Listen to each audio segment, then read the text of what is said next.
The sun had just begun to dip below the horizon, casting a warm amber glow across the dusty road. Vendors packed their unsold goods, wheels creaked under makeshift carts, and families prepared for another long night. Amidst the shuffle of end-of-day chaos, a broken cart sat silently near a quiet alley, its contents spilled, half-rotten vegetables, threadbare blankets, and a small plastic doll missing an eye. Beside it sat a woman, her shoulders drooped under the weight of unseen burdens, her clothes torn not by fashion but by time. She held her little girl, no more than 6, close to her chest.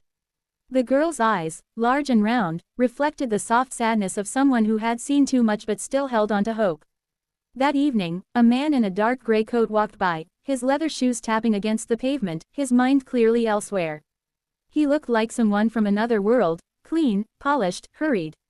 Yet something made him pause as he approached the cart. Maybe it was the way the girl looked up, not with desperation, but with a kind of quiet courage. Or maybe it was the way she stood and stepped forward, clutching her doll by its torn arm, her tiny voice rising above the city's noise.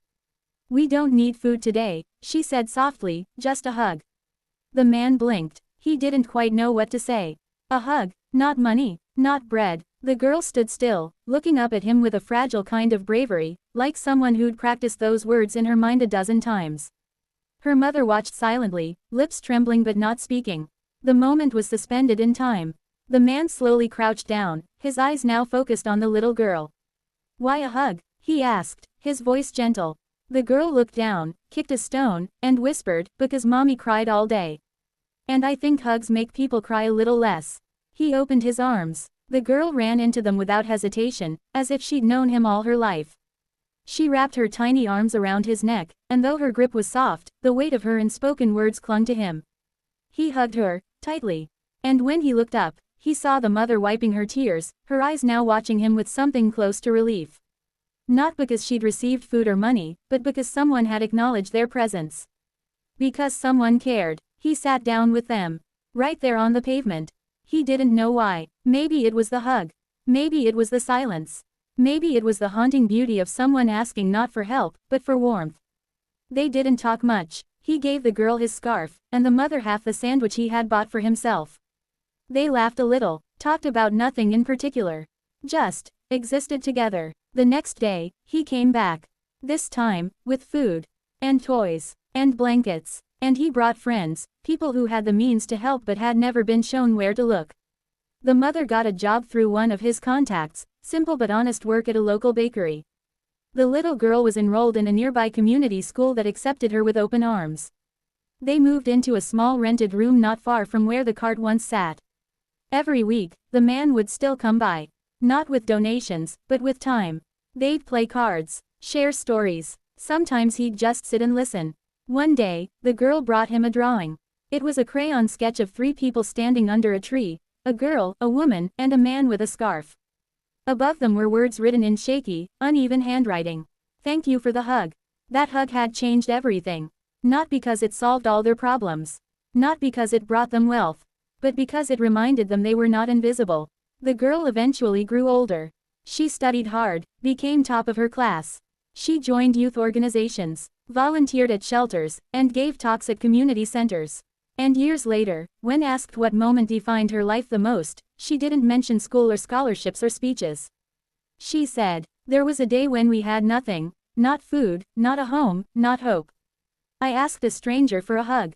He gave it. That hug was the first thing that made me believe the world could still be kind." That man, now gray-haired and slower in his steps, attended her graduation.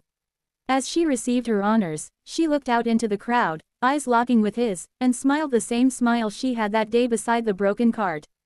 Afterward, she hugged him once more. And this time, she whispered, "We don't need anything today. Just this hug." He held her for a long time. Not because she needed it, but because he did. Years went by. The girl, now a woman, opened a community center in the very neighborhood where she once sat hungry. She named it, the Hug Project. The mission, simple: provide food, shelter, education, and emotional support to families in crisis. But more than that, offer them dignity. Offer them love. Offer them hugs. Because sometimes, people don't need charity. They just need to be seen. They just need to feel human again. One day, a journalist covering the center asked her why she didn't just focus on material aid, why all the emphasis on emotional care. She smiled. Because long before someone gives up on life, she said, they give up on being noticed. I remember that. I lived that. And it wasn't food that saved me.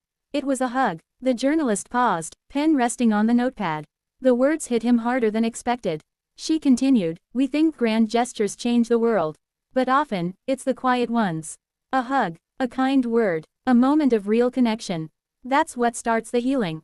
Now, every visitor to the Hug Project is greeted the same way, not just with forms or rules, but with open arms. The staff are trained in trauma care, mental health, and social work, but also in compassion.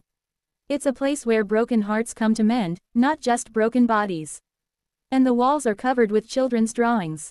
Most of them show the same thing, stick figures hugging. Because in a world that often forgets, that often rushes past, that often leaves people behind, one hug can say, I see you, I'm here, you matter. So if you ever walk down a city street and see someone in need, someone with eyes that seem too heavy for their age, someone holding a child who hasn't eaten that day, pause. Look them in the eyes. Offer what you can, and if all you have is time, warmth, and a hug, give it. It might not change the world, but it might just change theirs. Forever.